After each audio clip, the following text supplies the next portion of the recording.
नमस्कार दोस्तों, मैं हूं नीरज और आज मैं लेकर के आया हूं ट्रू डिटेक्टिव नाइट कंट्री का एपिसोड 2 का एक्सप्लेनेशन। इस सीरीज़ के सारे वीडियोस को देखने के लिए आप मेरे बनाए गए प्लेलिस्ट पे जा सकते हैं। एपिसोड 2 की शुरुआत होती है रेस्क्यू सर्च पार्टी से। सलाल सेंटर के लापता साइंटिस्ट की जमी हुई लाश 4 दिन बाद मिलती है। लिज और पीटर लाशों का मुआयना कर रहे हैं। दूर खड़ी रोज़ नवारो से कहती है कि तुम ये केस छोड़ दो, मगर नवारो जवाब देती है कि मैं ये केस नहीं छोड़ सकती क्योंकि ये केस एनी से जुड़ा हुआ है। रोज़ फिर कहती है कि फुर्सत मिले तो मुझसे घर आकर ज़रूर मिलना। नवारो जब जाने लगती है तब वो नीचे बर्फ़ में सलाल टीम के कपड़े देखती है। सर्च टीम गलती से बर्फ़ में जमे एक लाश की हाथ को तोड़ देती है, मगर हैरत की बात है कि वो आदमी अभी भी जिंदा है। बर्फ में जमा वो आदमी चीखने लगता है। ये आदमी होता है सलाल सेंटर का डॉक्टर एंड्रयूज लुंड। लिज एक स्कूल हॉल में है। लिज फ़ोन में एक डॉक्टर से बात कर रही है। लिज को डॉक्टर बता रही है कि एक पेशेंट का पैर काटना पड़ेगा। शायद ये पेशेंट डॉक्टर लुंड है। लिज स्कूल के साइंस टीचर डॉक्टर ब्राइस से मिलती है और पूछती है कि सलाल रिसर्च सेंटर आखिर काम क्या करता था।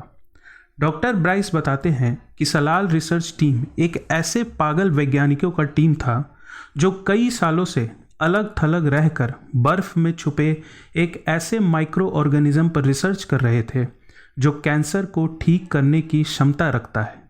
मगर डॉक्टर ब्राइस ये भी कहते हैं कि ये माइक्रो ऑर्गेनिज्म बर्फ से निकालते ही खत्म हो जाता है, इसलिए इसका कोई हल भी नहीं है। नवारो रोज़ के घर में है। रोज़ नवारो से कहती है कि ट्राविस के मरने के बाद भी ट्राविस ने रोज़ का साथ नहीं छोड़ा। रोज़ को ट्राविस की आत्मा हमेशा नज़र आती है। दोनों की बात से पता चलता है कि ट्राविस रोज़ से बहुत प्यार करता था, मगर कैंसर से हार मानकर ट्राविस ने खुद की जान ले ली। ट्राविस की लाश नवारो ने ही ढूंढी थी। नवारो रोज़ से पूछती है कि वो मरे हुए लोगों को देखकर भी आराम से कैसे रह लेती है। रोज़ जवाब देती है कि मरे हुए लोग इसलिए दिखते हैं क्योंकि कुछ तुम्हें याद करते हैं, कुछ तुम्हें कोई राज बताना चाहते हैं और कुछ तुम्हें अपने साथ ले जाना चाहते हैं। बस ये तुम्हारी जिम्मेदारी है कि तुम उन्हें पहचान लो। नवारो कहती है कि उसकी बहन को भी मरे हुए लोग नज़र आते हैं। नवारो की बहन को उसकी मरी हुई माँ नज़र आती है। जब नवारो जाने लगती है तब रोज़ एक सिंबल बनाती है। नवारो उस सिंबल को देखी है पहले। रोज़ कहती है कि ये सिंबल बहुत पुराना है, शायद ये बर्फ़ से भी ज़्यादा पुराना। इस सिंबल को हमने सीज़न 1 में भी देखा है। पुलिस स्टेशन में कैप्टन कॉनली कहता है कि सारे डेड बॉडीज़ को एंकरेज भेजा जाएगा, मगर लिज कहती है कि डेड बॉडीज़ यहीं रहेगी। कैप्टन कॉनली लिज से पूछता है कि वो लाशों को कहाँ रखेगी। लिज लाशों को रखने का इंतज़ाम करती है आइस हॉकी स्टेडियम में। लिज मिलती है केट से। केट आइस हॉकी स्टेडियम की मैनेजर है। केट लिज को पसंद नहीं करती क्योंकि लिज कभी केट के हस्बैंड के साथ अफेयर रखी थी। डेड बॉडीज़ को स्टेडियम लाया जाता है। पीटर गौर करता है कि डेड बॉडीज़ अपनी उंगलियां चबा रहे हैं। लिज और पीटर काउंट करते हैं कि टोटल 4 डेड बॉडीज़ हैं, बाकी शायद बर्फ़ में दबी हैं। जैसे जैसे बर्फ़ पिघलेगा वैसे वैसे बर्फ़ में दबी लाशें भी दिखने लगेंगी। पीटर फिर एक डेड बॉडी का फेस रिकॉग्निशन इस्तेमाल करके उसका फ़ोन चालू कर लेता है। लिज और पीटर फ़ोन वीडियोज़ देखते हैं। लिज और पीटर क्वेश्चन आंसर फॉर्मेट में केस के डिटेल्स की तफ्तीश करते हैं। क्वेश्चन जैसे उनके सर पर यह स्पाइरल सिंबल क्यों है, वो बिना कपड़ों के बाहर क्यों थे। नेवारो फिर रेमंड क्लार्क के बारे में पता करने में लग जाती है। रेमंड क्लार्क वही है जिसका जैकेट एनी की जैकेट से मिलता है। इस एपिसोड में कई बार जिक्र होता है वाटर सप्लाई का। एनिस शहर में पानी बहुत गंदा है, शायद माइनिंग के कारण।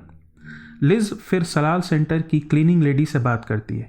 क्लीनिंग लेडी बताती है कि सलाल सेंटर के लोग कभी उससे बात नहीं करते थे।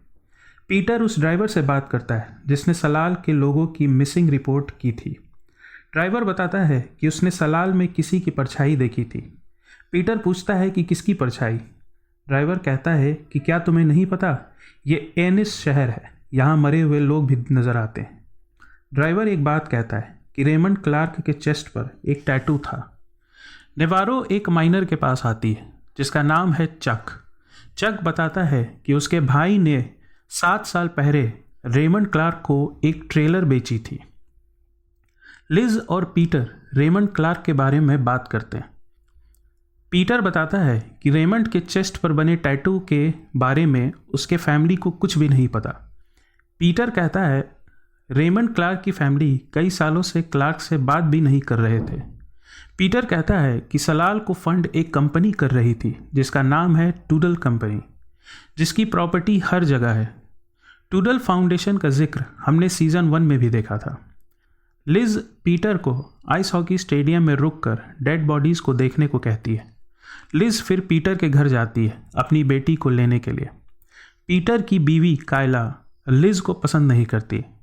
लिज लिया के पास आती है। लिया ने अपने चेहरे पर लोकल ट्रेडिशन वाला टैटू लगाया है जिसे देखकर लिज गुस्सा हो जाती है और वो टैटू बनाने वाली कायला की माँ को भरा बुरा कह देती है। कायला लिज को तुरंत घर से निकल जाने को कहती है। कुछ देर बाद लिज अपने ख्यालों में डूबी होती है जिसमें वो अपने बेटे को देखती है। लिज फिर कैप्टन कॉनली के पास आती है और दोनों कैचअप करते हैं। लिज कॉनली से कहती है कि वो सलाल के केस को रखना चाहती है, उसे ट्रांसफ़र नहीं होने देना चाहिए। लिज तुरंत घर वापस आती है। वो क्लार्क की क्रेडिट हिस्ट्री देखती है जो लिज को एक टैटू आर्टिस्ट की तरफ ले जाता है। लिज उस टैटू आर्टिस्ट से रेमंड क्लार्क के चेस्ट पर बना टैटू के बारे में पूछती है। टैटू आर्टिस्ट लिज को एक फ़ोटो भेजती है जिसमें रेमंड क्लार्क होता है एनी के साथ। लिज नवारो के पास आती है और उसे फ़ोटो दिखाती है। लिज नवारो को बताती है कि सलाल में जो टंग मिला था वह एनी का ही था।